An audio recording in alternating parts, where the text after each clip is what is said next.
Hey everybody, happy Wednesday night. Today is May 28th, 2025. This is Across the Pitch post-game show.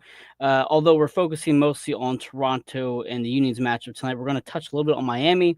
For those of you who follow our show pretty consistently, you know that all of us were basically out of the studio on Saturday night when we hosted Miami. I was at the stadium having several drinks and definitely could not get on air.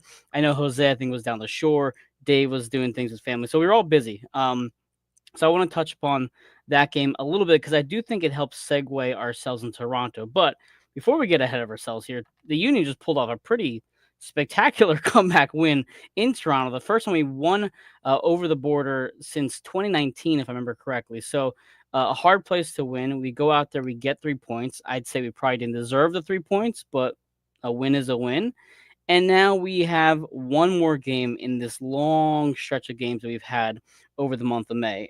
If you listen to our show back in April, we talked about how this was going to be a very tough month, but it was also going to be a great test to see how good this team actually is. Are they a great team? Are they a team that really was just shooting above their weight in April, in March? And I think overall, the consensus is that this team is a strong team, but I think there's plenty of flaws in between. And I just saw Jillian popped in the studio, so I'll let her in on 1 second as I share some comments. Hey, Jillian, what's up? How you doing?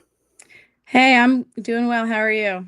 Pretty good. I just got started, so you haven't missed much at all. First of all, your reaction on tonight's match, any kind of like quick thoughts after that pretty dramatic result? Like I said on Twitter, never say die because that was the fight we want to see and see them close out a game. They get that. There goes Kyle. um, you know, finishing out the game and not conceding. Like they're on the opposite end of that. That's what we want to see. And I thought that was a great way to bounce back after conceding late against Miami.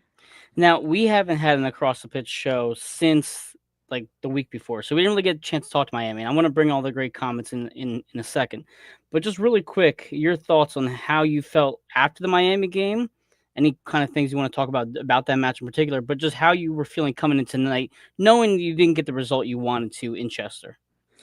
So I felt like the guys were going to bounce back a little bit and have a hunger because they knew they should have won that game on Saturday. And, with the Miami match beforehand, just like with the Columbus game, if you would have told me, oh, it's going to be a draw, I would have been okay. But then you see how it happens and then you're like, that Right. should have been a win. That should have been 3 points. But going into this one, I felt kind of confident, even though they haven't been historically very good in Yeah. Toronto lately. But I felt like, okay, this team has some belief and they've been really good on the road, and Hmm. Toronto's not in a good place right now. So they got to seize on that. Now, the game was a little bit of a roller coaster of emotions because when they concede, you're like, oh boy. But I was really impressed with how they battled back and they kept their foot on the gas. Right. So I think, mark of a good team is really showing that resiliency and finding ways to improve on those weaknesses that they've had. So, I mean, they kept fighting, and that's what you want to see. Absolutely. So I'm going to bring up some comments before I kind of give my 2 cents on the Miami result, because again, I do think it actually plays some factor into tonight's game. Kyle joins us tonight saying ugly win, but a win nonetheless. Terry says nice job, Kai. I think all of us can agree Kai had a really, really nice match tonight. Obviously, the game-winning goal as well. Joe Oblick, who I was talking to tonight throughout the match. Joe, thanks for joining us. A 3-3 draw between FC Dallas and Cincinnati. So that's a pretty big result for both the Eastern Conference standings, and FC Dallas played tonight. We played tonight, and now we're going to be traveling there on Saturday. So, we want to see them have a tough, hard match out there. Valerie joins us number one in the East and top of the Supporters Shield for now, which, Jillian, it's crazy to think about, though. In basically June, we're this high up the table and also leading the Supporters Shield race there, which is great. Eric joins to say, good teams find ways to win. Let's be honest, though, it was ugly and a bit lucky. And that's exactly what you said, Jillian. Kind of, you found a way to win. May not have been the prettiest way to do it, but you got there. Dan joins us by air, land, or sea. We came for all effing three. I love that. Domesticated Hoagie joins us. Silly Jilly's in the house. That's right. She is.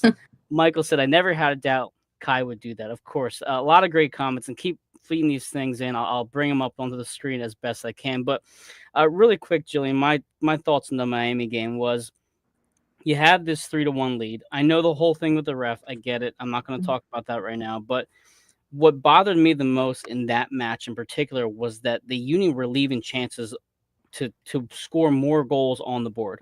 We saw I think it was Indy kind of get tripped up when he had Danley on an outlet pass in the box. We saw Lukic hit the post. We saw Danley miss a goal late to make it 4-3. We've seen the Union fail to put in that next goal. And I thought tonight we just saw a repeat of that second half from Miami. It was just like, okay, Bueno got a shot, great. Or Bruno Damiani got a great bicycle kick, and they just could not do it. And the entire time I'm thinking, like, someone has to step up and just score and show that this offense can fire on all cylinders without any sort of hesitation. So I don't know if you were frustrated at all in the first half by the lack of offense. How did you feel in that first 45 minutes? Because I thought we should have at least had one or two in that first 45. Yeah. So full disclosure, the first half, I was mostly at coaching swim practice and Of course. had an earbud in and had my phone on the lifeguard stand. And I was watching it as best I could while I was coaching my swimmers and then driving home. But no, I actually watched it a lot better than Kyle did. But it was frustrating because they kept getting these chances and they're the better team.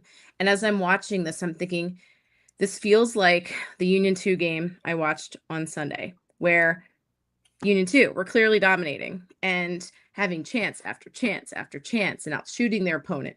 But then one mistake, and that's all it took. And they lost to Miami too. So that's, kind of how I felt there. They weren't able to finish, but to their credit, they finally do. And a tale of two halves again, honestly, like it's kind of been recently. Yeah, I was talking to Joe throughout the match, and I think one of the things that we were talking about was, okay, this team looks like they're just not getting to that next gear, right? It looks like the final third, they're kind of falling apart. And one thing we were hoping for was the exact subs that came in. We saw Michael Ua for Bruno Damiani, we saw Bedoya for Vasilev, and we saw Danley Jean-Jacques for Bueno. Now, Bender did replace Quinn Sullivan later in the match, but I was kind of hoping those three subs would have came on about 10 minutes earlier. I don't know if you agree with the subs. I don't know if you thought they were a little bit too late. What did you think about Carnell's use of the bench tonight? I thought the subs were good. I was waiting for Danley to come on, obviously. And like, while I was excited to see Bueno get a start, because I was like seeing him come in, I thought, maybe that change could happen a little sooner, but I was happy with that sub, and bringing Ua on, I think, against tired legs is always a good thing. Yeah.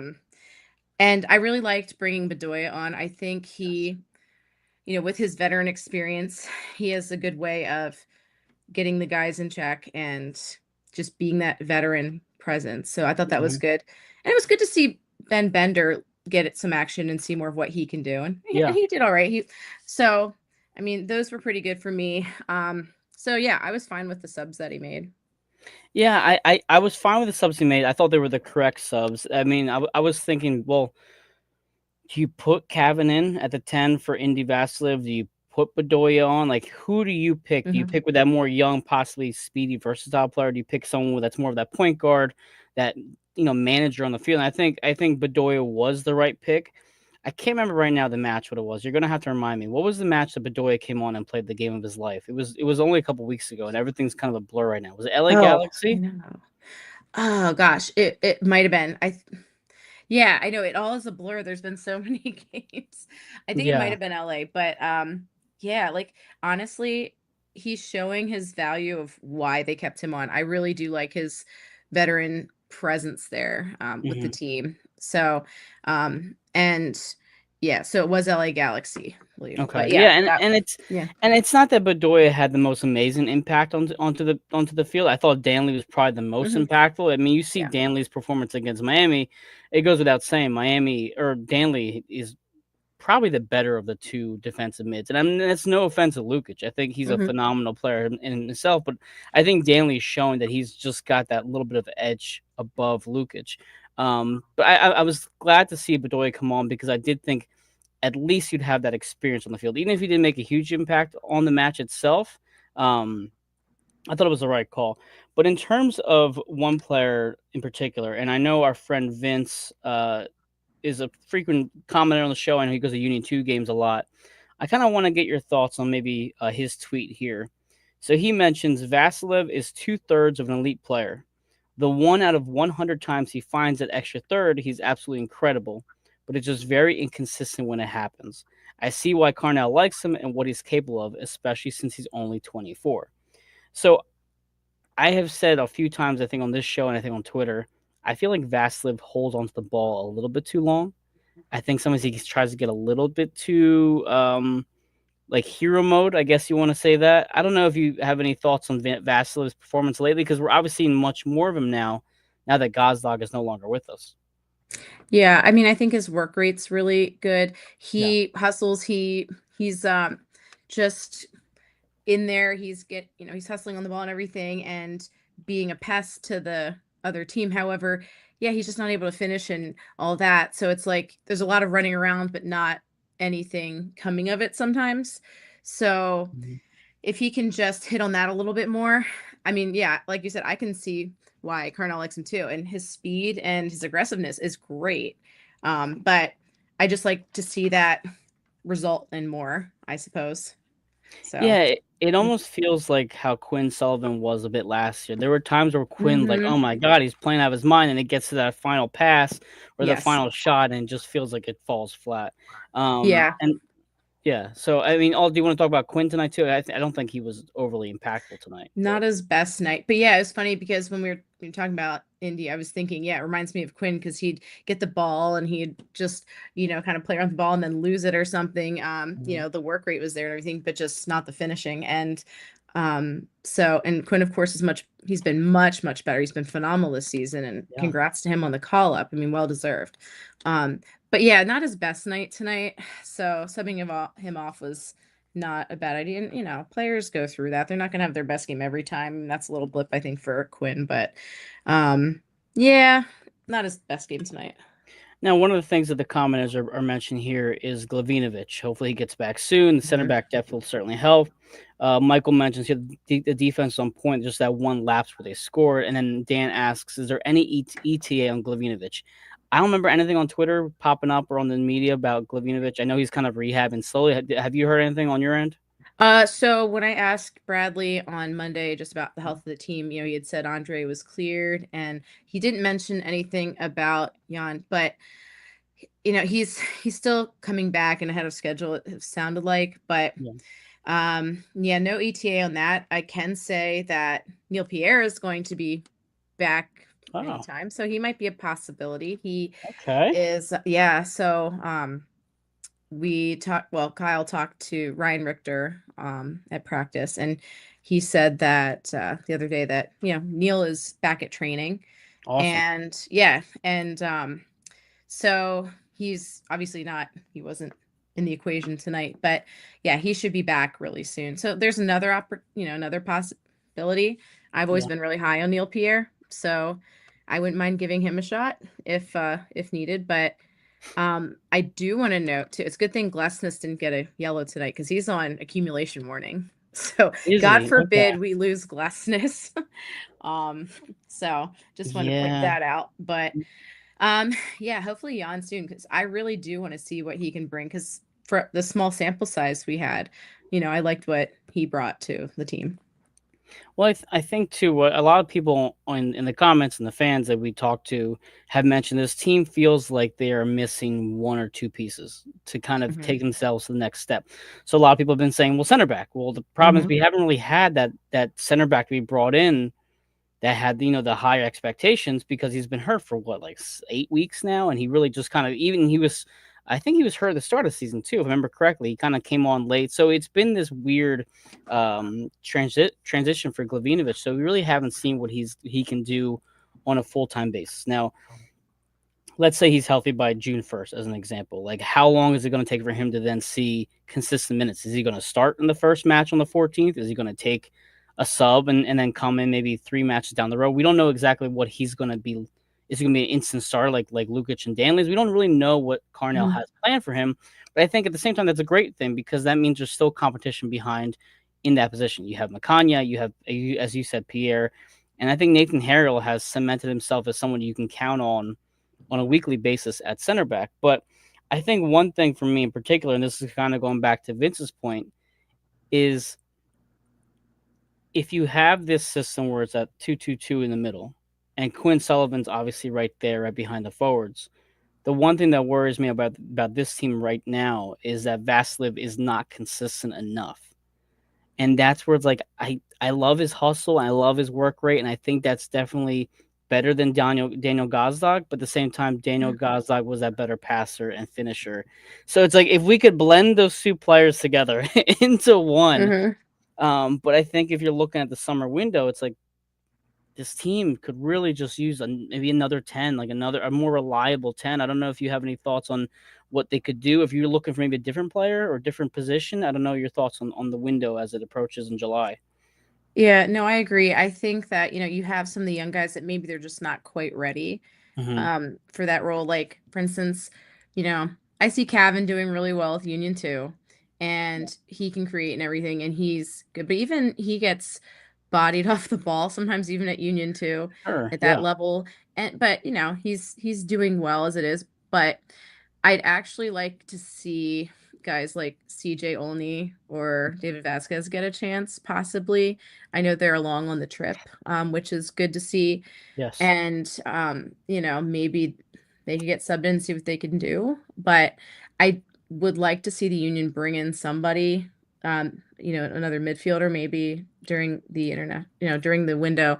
And and center back, of course, it's funny like that there's a center back problem because a couple years ago it was like Stuart Finley couldn't get any playing time Right. It's because funny how fast things change. it's how it's changed. It's like, man, could have used a backup like that now. But I think either a midfielder or another center back would be good. But honestly, yeah, I'd be all for giving Neil a shot, if I'm being honest. I've always been really high on him.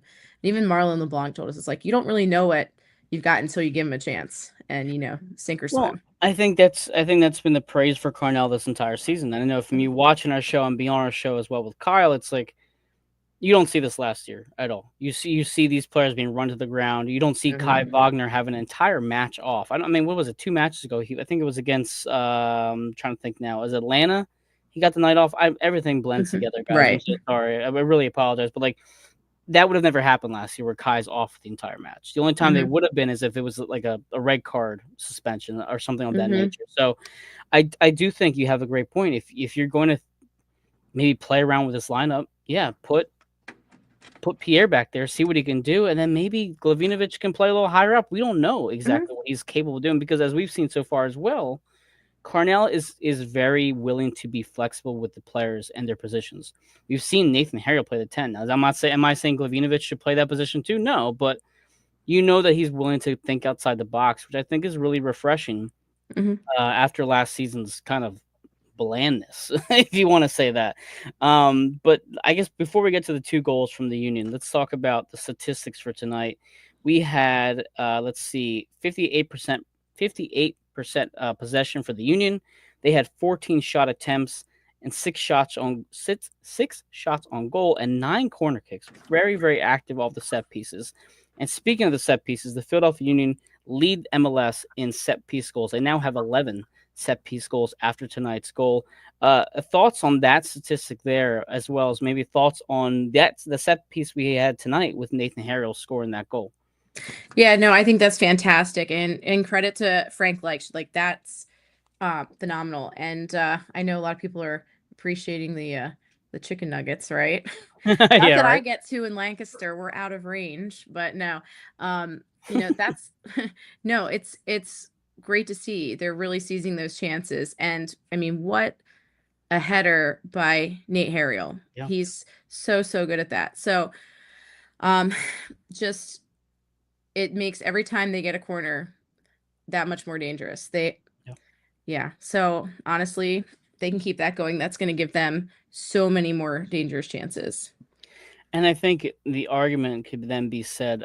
I mean, throughout the first, 6-7 weeks of the season, Frankie Westfield can't come off. He has to start every single match. He's playing great, right? But if you if for the obviously you and I do, but for everybody who's watching these games as religiously as we do, you've seen Nathan Harriel go up and make several Mhm. headers. He's had a few shots on target recently. This is Mhm. not just a one and done type of thing.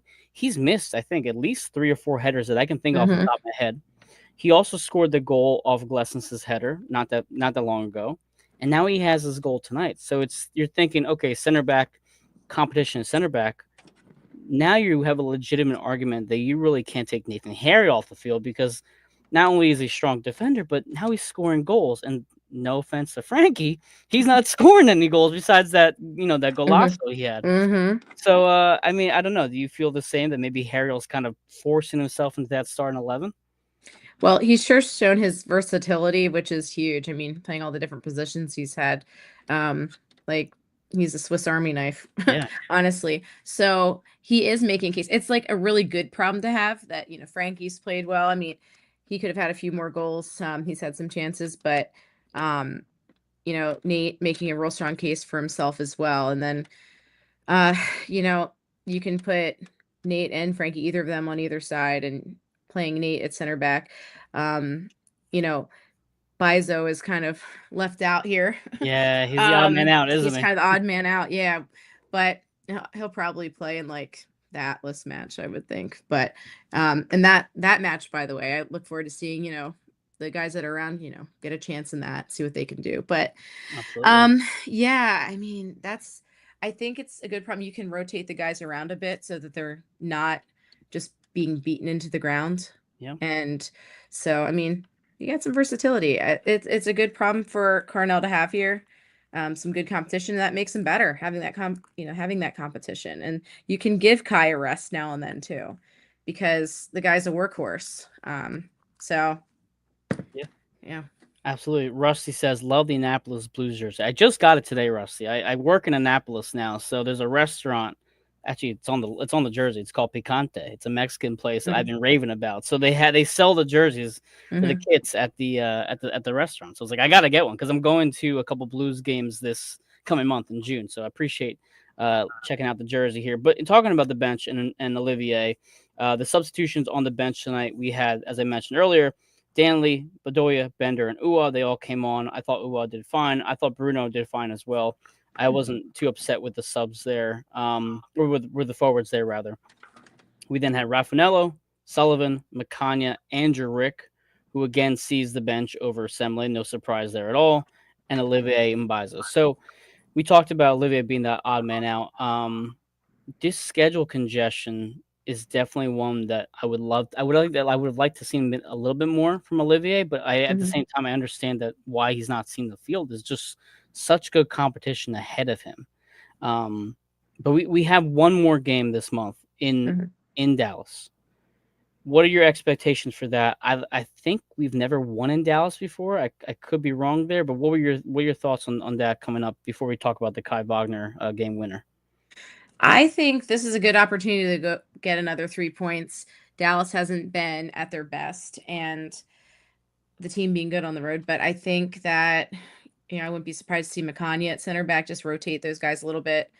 And, as far as outside back, I'm not sure, if you want to go Nate or Frankie or, who knows, maybe Olivier there. But I wouldn't be surprised to see Makanya on, at least just to rotate that a little bit. And to his credit, I think he learns every game. He's gotten Yeah, better, and it's good to see him get that chance.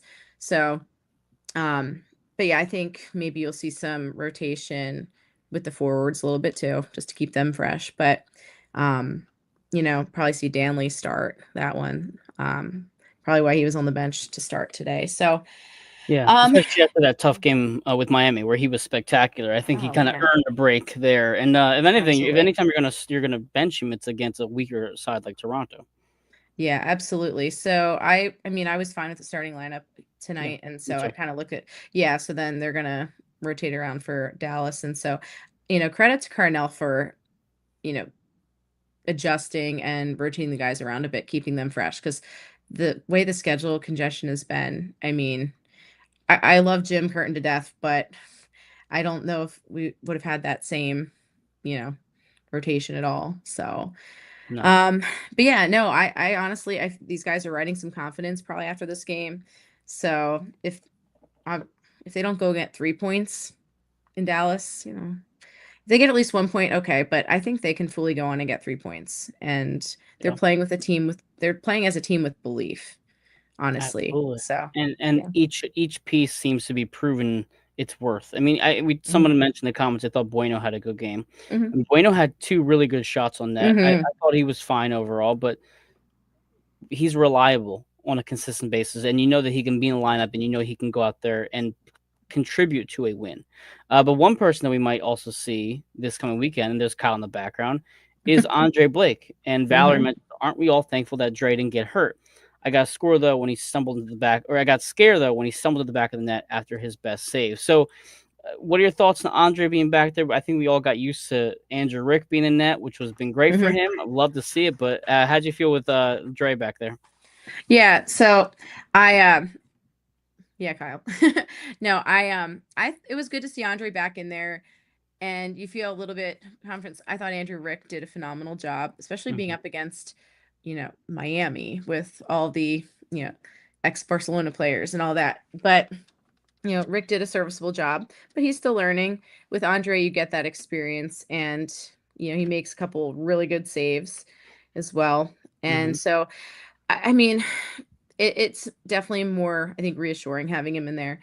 And yes, thankfully he didn't get hurt, because that is just, it's like every time he, falls down or something, you just are like praying. You hold But your breath. oh yeah, but I think it does give you a level of confidence just having Dre back there. So Yeah, yeah. and I think the players too. I mean, even though Hmm. obviously Frankie and Rick have a great relationship, you'd say Yeah. Makanya and Rick have a Hmm. great relationship.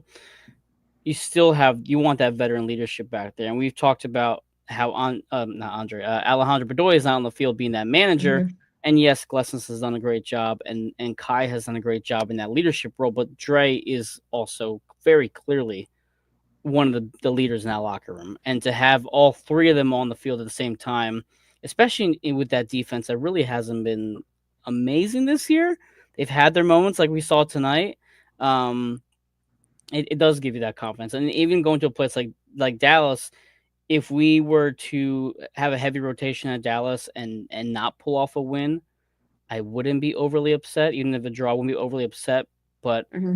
um, it's just nice to have him back. And I would love to see Dre play, get those extra 90 minutes, just see how he can do, and just again make it to the break healthy, because we know he's going to go to Jamaica for international duty, and that's when we're all going to hold our breath again as he's playing in these more difficult matches. So yeah, I agree with you. I think Andre was fine tonight. I was glad to see him take the free kicks too. I didn't know if he would be taking it, if Jacob would be taking it, or Nathan. So I'm glad that he's doing that, because we've seen in the past where he'd be playing, but then he's not kicking the ball, and it's like, okay, he's clearly not 100%. So Yeah. it was great. Yeah, go ahead if you want to. Yeah, no, I feel like he was being really, really cautious coming back too, because too many times Yeah, I think he's kind of rushed back and then re-injured himself or not been 100%. So, because the vibe I got kind of was like, well, was speaking with some people, it's like, he could kind of be back, but he's just like being a little cautious. sure. So, yeah, I thought he looked good tonight, and he is really good with communication to the defense and directing them out there. It's just that goes a really long way. So, I mean, Rick has done a good job, and he's being mentored by the best. Like Rick told me how he's learned so much from Andre, Of in course. addition to, Phil Whedon and everything. So it's, he's learning, but yeah, you can't, he's not quite Andre yet in that regard with the And leadership and it's, the. it's funny you mentioned that leadership, that mentorship. You see that a lot in football with the NFL, Mhm, where mhm, a starting quarterback will go down and they don't want to mentor their replacement or their mhm, backup, and they kind of just, it's like that butting heads in the locker room type of mhm, thing. And I get it. Like, this guy could replace you. He could he, mhm, he could be the reason why you don't have a starting position anymore. But I think it goes back to leadership in the locker room and why it was so important to have Bedoya back and to keep Andre for as long as you possibly can, because they are willingly going to teach the younger guys like how to become these next great players. And I think mhm, in Jose's interview with Anthony Fontana, he mentioned how Ray Gaddis did that. Now, granted, Gaddis and Fontana didn't play the same positions, but yeah, these are older guys who are trying to mentor these young academy players and these 19-year-old, 18-year-old these kids. I mean, it speaks volumes about Andre's character and the character of the locker room and what Cornell has done so far. Yeah, go ahead. Yeah, and I spoke with Oliver Zemla a Yeah. couple weeks ago after Mhm. Union 2, and even like he said that he and Rick, really push each other and they learn from each other. And so it's interesting to see that dynamic as well, because of course Zemla's been kind of pushed back in favor of Yeah. Andrew, but like, from every, with dealing with Oliver Zemla, with all he's been through, total class though. And Yeah. I've heard a lot of good things about him as a person, but speaking with him, total class. And because in that situation, you know, I would imagine he'd be very frustrated and everything, but they have a good dynamic all working together and learning from each other and pushing each other. So I think a lot can be said about just that whole goalkeeper group and the coaching behind them. They seem to be very supportive of each other. So, Mandy says our team's best chauffeur assembly. I think when you're a goalkeeper, though, I mean, I've never mhm, played the position, but you have to obviously always be ready at any moment. You could go mhm, in, and it's like if you don't have a positive attitude the entire time, I imagine that would impact your play significantly. And I guess it's for any position really, but for the goalkeeper especially, you make one mistake and that costs you the game. If you make a mistake as mhm, a forward, you're not going to cost the game necessarily. It's a lot different mhm, with that position with the amount of pressure there. But one thing that our friend Joe actually tagged me on Twitter on the MLS communications just released. It says. Tonight's 2-1 comeback victory over Toronto FC marked the first time in Philadelphia Union history that they won a regular season game after trailing entering the 85th minute of the match. So we had some history tonight out in Toronto. And it just shows you the resiliency of this club. And I think even Jose mentioned that this team just really scores late and they score in that second half and they play fairly well in that second half as well. But let's talk about that game winning goal before we kind of wrap up this show here. Kai Wagner. First of all, what are your thoughts on Kai's performance tonight? And then how did you feel when that goal went in? In stop, I think it was stoppage time at that point.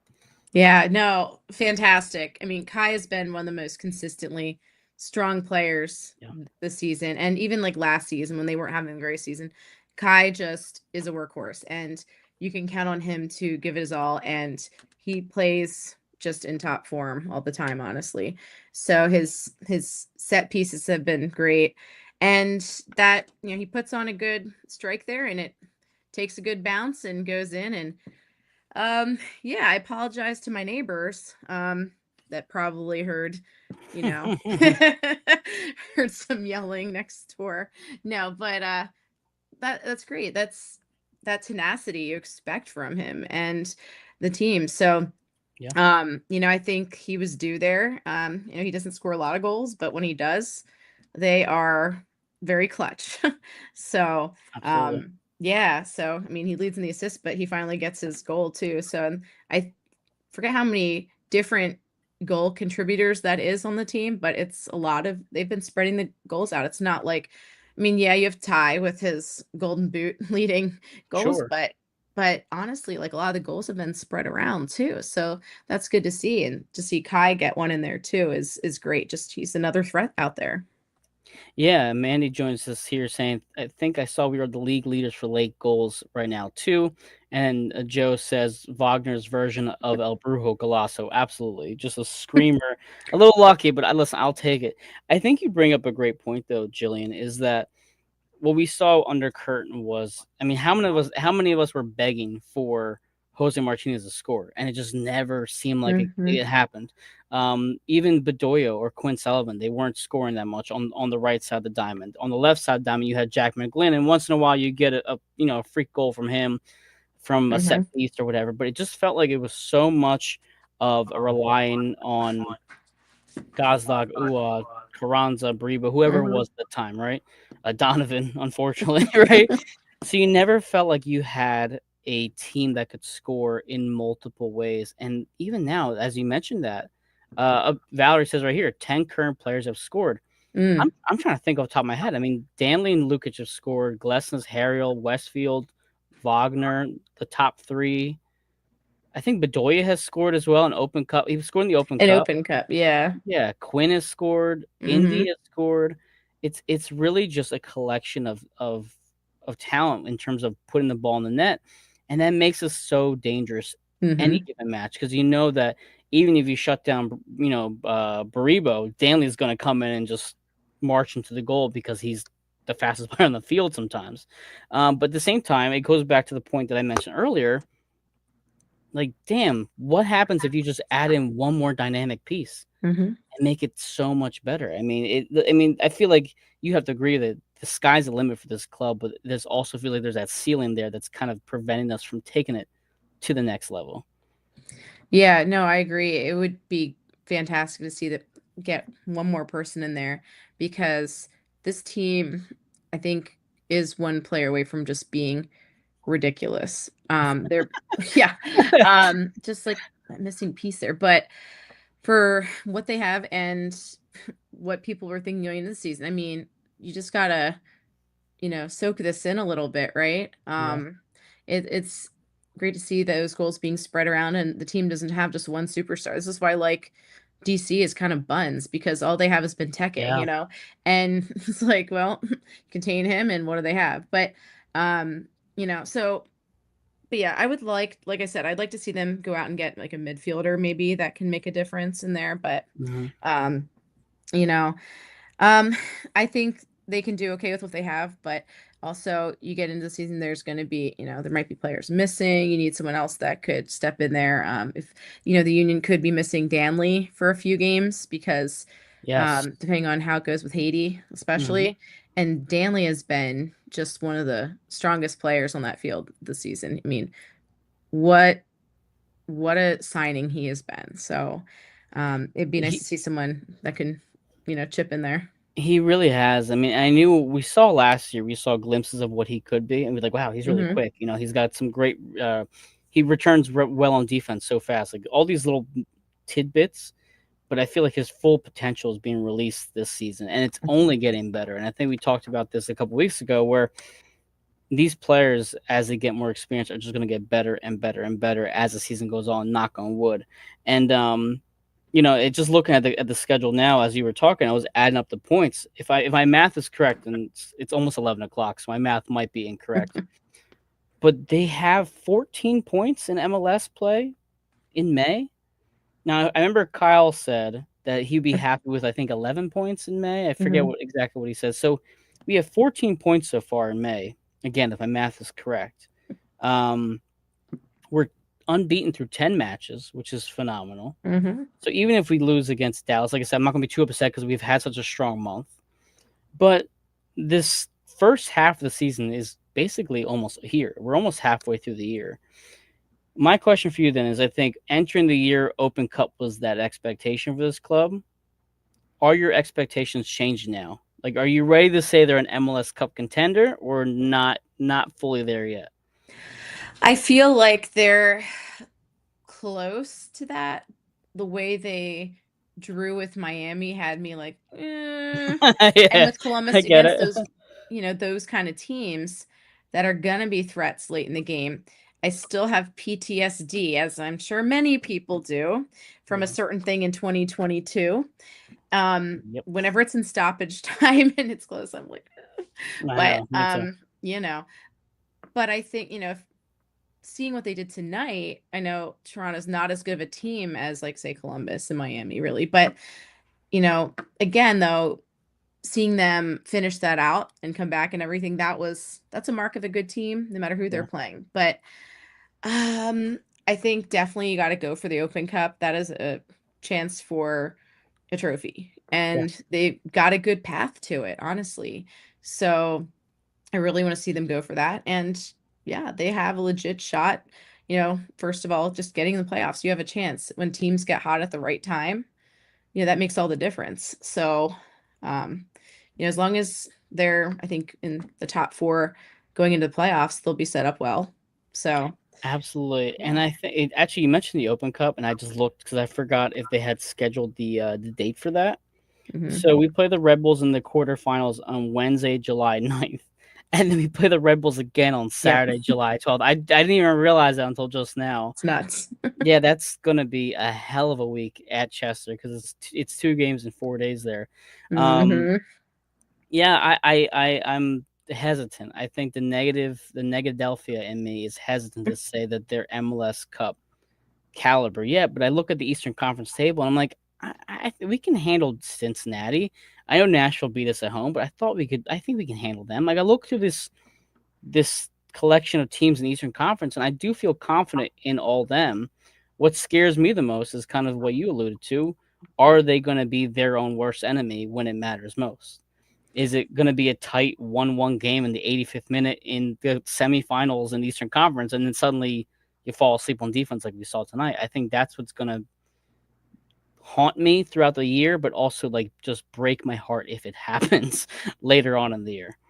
Yeah, I think a big difference I saw tonight was so when the Union gave up that first goal against Miami, you saw them kind of, get all like nervous, honestly. They were playing nervous, I think. Yeah. And of course they end up conceding two more.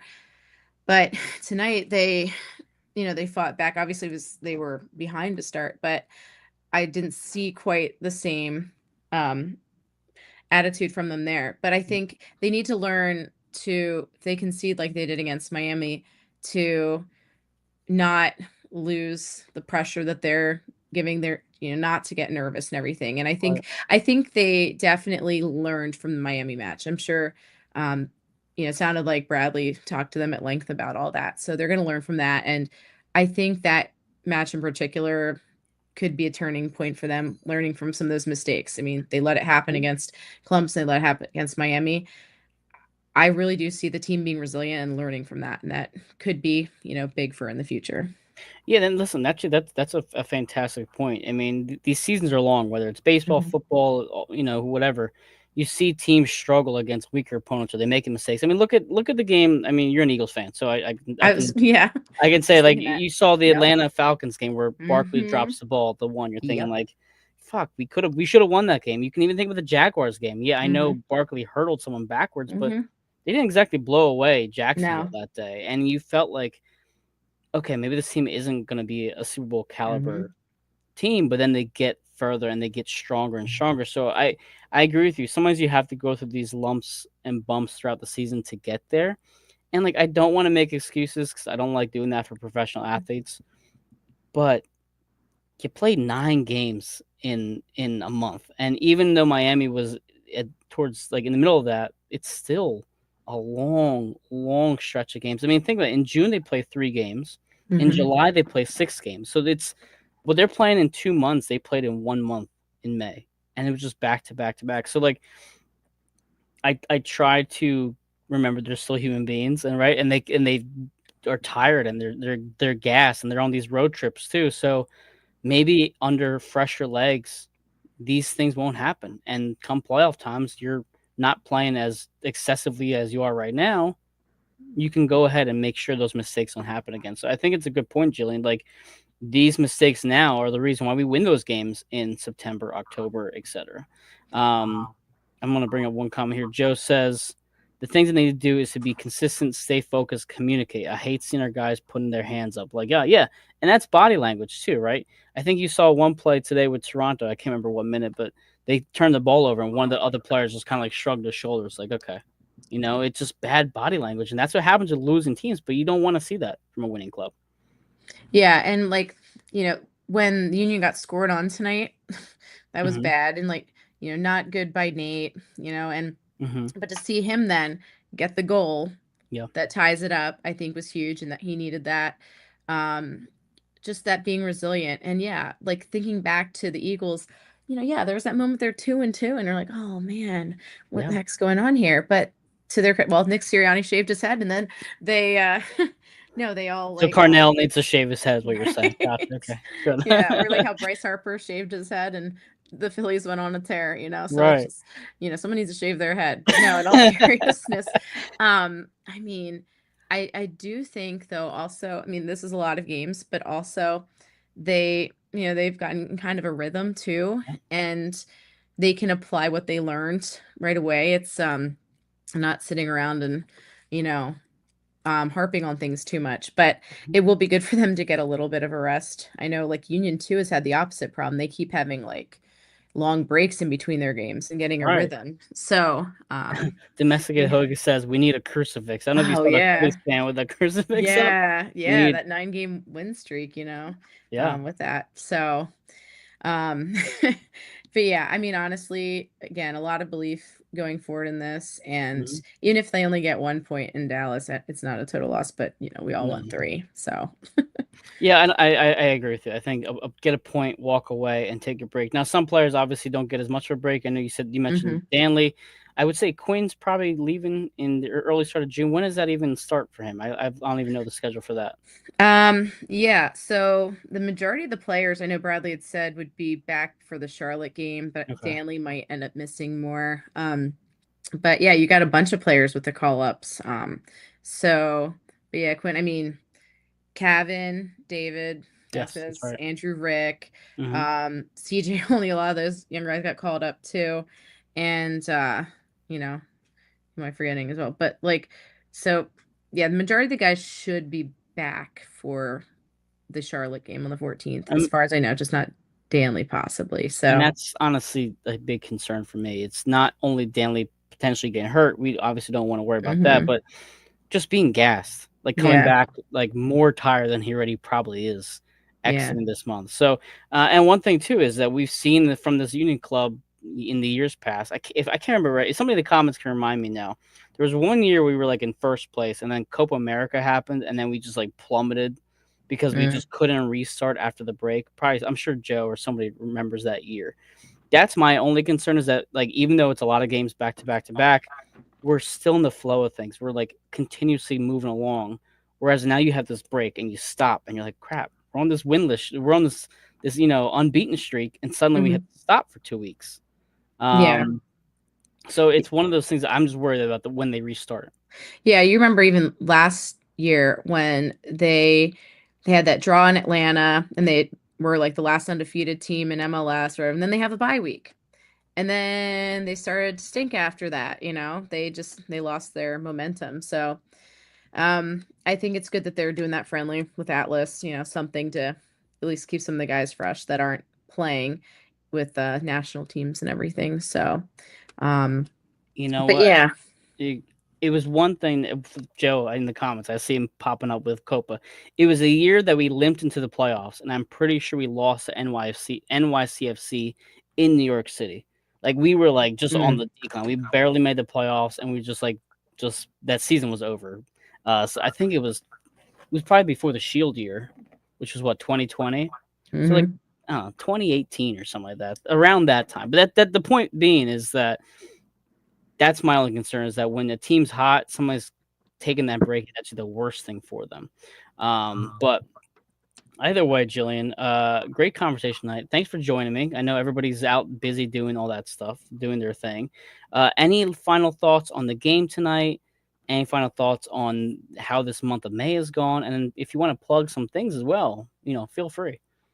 Yeah, I mean, I think again, this is them keeping the momentum going. It's building on that belief, and they got to feel good about getting that win on the road in a location that they've had a tough time at. They Right. win, and they win in Montreal where they've had a tough time. They win in Toronto where they've had a tough time. They win in Atlanta where they've had a tough time. Yeah. That's so positive, and of course, they're getting more home wins as well this season, although a couple draws that should have been wins.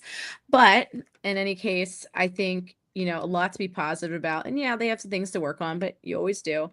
And, I think Carnell's doing a good job with these guys. I mean, really, so there was so much negativity or so like kind of like, they might be okay this year, but like what a place to be at this point in the season. So a lot to be Posidelphia about. And I think that yeah, they can just keep that going. Who knows? Who knows? But yeah, we at the one team we agree on. We've been covering Union 2 as well, and they have a match next week, so but that's away. But we've been covering a lot of that, and Kyle's gonna have some stuff out as well. Awesome. But you can find us at TOTWAG on Twitter. I used to call it X. And Same here. right. Old habits die hard anyway. And we're on Definitely. Instagram as well. I'm at silly_Jilly. We have a lot of articles that we've been putting out on the one team we agree on.com. And if anyone's going to Dallas or any other away matches, Kyle always puts out travel articles. So those are always interesting to check out if you are headed anywhere. So some good, places to check out there. Awesome. Thank you. I appreciate it. And for those watching on YouTube, the one team we agree on Twitter handle and Jillian's handle are below on the screen. Like I said, FC Dallas is coming up on Saturday. I'm looking at the last 5 matches between them. The Union drew against Dallas on the 27th of September in 2023. Dallas beat us in 2022. In 2020, the last time we beat Dallas was April 6th of 2019. It was a 2-1 win on that day. Trying to see the box score will come from me. The goal scorers were Corey Burke and Alejandro Bedoya on that day. So some old names there, and then they've beaten us back in 2018. So we haven't had the best luck against Dallas either. So to your point, we're going to places we haven't done well in. We're getting out some points. Maybe we have some optimism for the FC Dallas match. But for the Across the Pitch fans here, we will be back live on Saturday night as well. So if you want to join us around 10 o'clock or so. I try to do about 20 minutes after the final whistle. You can follow us on AAT Sports Network on Facebook, YouTube, and Twitter.